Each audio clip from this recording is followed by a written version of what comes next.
I want power because I want a name. Forget it. Not this end time. God is too serious for that kind of joke. I want power because I want to also be a... Notice, you know where you are by the kind of dealings that come. God can sit down and you say, Lord, I have only 500 naira, and God says, give everything. There's something he's teaching you. It's not all about parting with 500 naira. He's teaching you how a day will come, he will flex your spiritual muscles, whether there is money or not. It doesn't affect you. He's weaning you from dependence to physical things. I've shared with you my story. I'm not saying you should do it. You do it at his word. I have taken trips with 0 naira, and returned back to my destination with 0 naira because God said it. I remember when I was in area BZ, I would trek because I would believe. Now whether it was God I had or not, I don't know, but I'm not ashamed. It's a training process. I would sit down and trust God for grace. That time, no ATMs, no nothing, no branches don't even connect themselves. I would believe that God put money for me in the bank, and I would trek from BZ to First Bank. I would join a long queue praying in tongues, believing that I will withdraw money. I would stand there. After hours, all of a sudden, I would now submit it, and the person, sorry, are you expecting some money? I'll say yes. Well, sorry, you need to maybe call the people, the money is not there. And imagine how heartbroken, 2 hours. Yet I will look and say, Lord, I give you the glory. And God will be silent as if he's not hearing me. When God is silent, it's not ignorance, it's training. There's something he's doing to you. You need to learn this. Many of you have been taught that God always talks. It's not true. God talks, but he doesn't always talk. When he's training you, you keep quiet. The journey of faith. All of a sudden they transfer something to you, and God says, carry that 10,000, buy chairs for a church. And he said, God, why are you doing this to me? I go to bed in the night and I see the visions of a great destiny. I wake up and, Lord, you are humiliating me. What is this? And God says, no, I'm teaching you how to trust me. How will you be great when you don't learn how to trust him? How will you be able to give the car and give the house? How will you be able to give the word of knowledge among thousands of people when you are afraid, when you are still, your ego is still on the line? How will you be able to stand and say there's somebody in so place? You think you can have that courage without training? No, sir. The journey of faith. One day God will lead you. You are going to have a healing ministry, and God will lead you to someone on wheelchair. You will know you had God. You will lay hands and pray and pray and pray, and nothing will happen. You will call upon God and you will feel like God is Baal. And at the end of it, in shame and embarrassment, you will turn to the people and say, I'm sorry, I came here full of faith. You see that I love God. And sometimes you are guilty for the honorarium they give you because nothing happened. And you go back and say, God, why did you do this? God will say, sit down, let's continue. Continue what? God will say, you passed the test. You still came back to me even in your failure. It's a sign you will never leave me even when you fail. Because if you fail, you should look for an alternative, but God watches you as you fail, and you come back and still bring the shame. Lord, I failed. They invited me for the meeting. I promised them that there will be an impartation, and at the end of that meeting I was so disappointed. Lord, who else will I run to? And God says, come. It's a journey of faith. Is God helping somebody? Great people never become great until they learn how to take God at his word. Many of you have not learned to take God at his word. If God speaks to you, then know that everything will be all right. If God tells you your womb will carry a child, then brothers and sisters, whether or not there is a womb there, know that the anointing is going to come and produce a womb because God said so.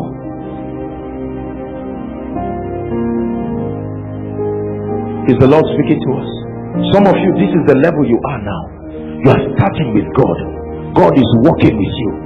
Sometimes God will speak. Do you know God even uses your mistakes to help you? There are times you think you had God. you had like God said you should go out, he will stop you and correct it. He can still use it. And you come out in the night and say, Lord, I had like you said I should come out. And you stand there 10 minutes, nothing happens. You feel so ashamed and go back. And then you say, Lord, was it you or not? God says that's not the most important thing. The most important thing is you are working on your aptness to act when you perceive that it is me. When you are about to fall, he will protect you. You say, not so far. My might can keep you, but let's continue the training. Listen, walking with God is not about accuracy. It's about your commitment to do whatever you know. God has the power to stop you from failing. We are too conscious of ourselves and our reputation. That's why we can never be great. God can speak to you and say, young man, start a pure water company. And you say, oh God, please don't make a fool out of me, where I don't even know anything about it. No. Except God does not speak to me, there is nothing I will do when God has not spoken. I have learned the excellency of the voice of God. Please learn this tonight. Do not ever be found where the voice of God is not in. No matter what price you must pay to be sure that God is there, pay it. 3 days before Koinonia started, I went back for a retreat. I said, Lord, you see the enormity of the work.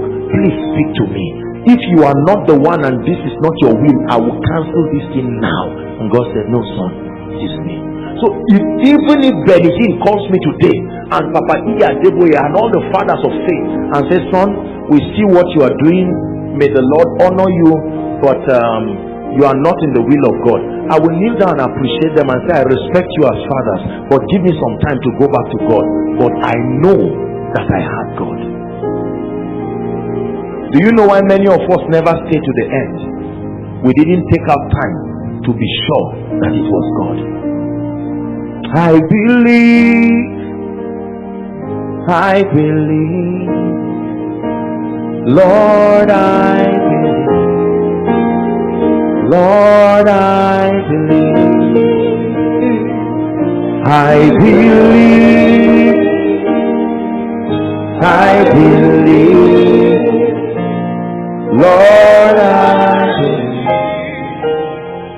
Lord, I believe. In Exodus chapter 3, when God wanted to begin to walk Moses the path of greatness, notice the first thing that happened, an encounter. Moses saw a bush. He's standing and tending Jethro, his father-in-law's sheep. All of a sudden a voice calls him, and Moses comes and begins a conversation with God. Who are you? Where are you talking from? Because it is on the strength of your encounter. He reveals himself to you. He reveals his words to you. He reveals the potency of that word, and then you can go. Who are you? And then in verse 15 he begins to speak. Moses said, if I go to Pharaoh, at least I know Ra, I know these gods, I have seen similitudes of them as idols, I have heard them talk, and I know. Do you know it's because the nation of Israel really did not know God? That's why when they were tired, they said, build us the one we know. Please, leave this your God of Hebrews. Build the God that brought us out of Egypt. Aaron, make sure you build. And they collected all the materials and built a golden calf. Behold, everybody goes to the person you know. And if you don't know God, get ready to go to a herbalist. If you don't know God, get ready to go to a witch doctor or go somewhere.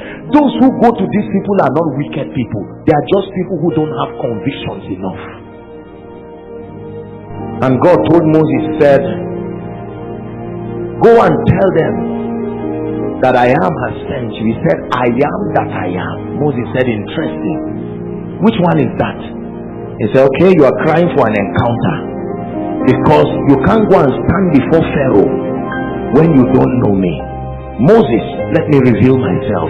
And after that revelation, he said, Moses, take your rod, throw it on the ground, became a serpent, pick it by the tail. And then he called it the rod of God. He said, this rod wherewith you will do signs. And he said, go. Moses goes to stand before Ramesses, his half-brother, who had now become the Pharaoh, and said, thus saith the God of the Hebrews, let my people go. And Ramesses laughed. said, Moses, we played games together. For 40 years you have been away. I'm sure some poverty has changed your mindset. All kinds of bad things have happened to you. And he said, no, I met another personality, the God of heaven. Are you going to listen to me or not? He said, no. Through his rod, it became a serpent. And then Pharaoh laughed and said, Moses, shame on you.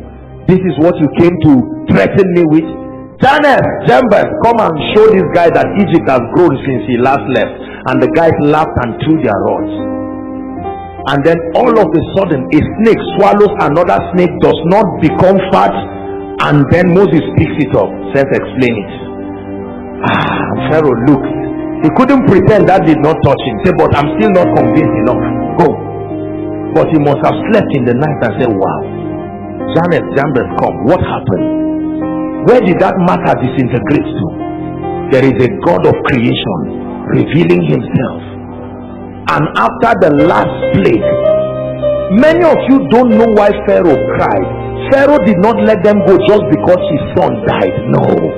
Let me tell you, when you study Egyptian religion, the covenant that they enter with their firstborn sons that will later become Pharaoh. Do you know Moses wrote books that are dangerous today? Because Moses was taught something. He was covenanted and was taught Moses was going to be the next Pharaoh. It would have been Pharaoh Moses, not Ramesses. So Moses was already being prepared. And in that state he wrote certain things. And those books are still being used in occultism today. But he met the God of heaven and changed his life. And he came and demonstrated a dimension.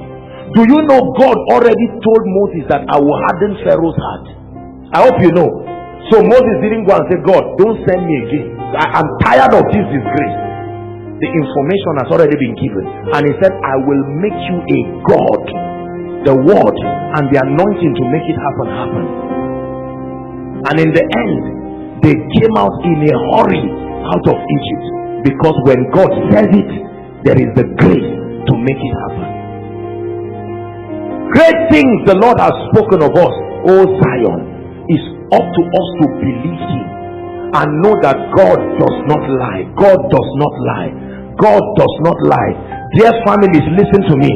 I know the things that are happening in your various families, but God does not lie. You only cry when the book has not been opened. You weep when there is no word. If the speakings of God has come your direction, then wipe your tears. Wipe your tears.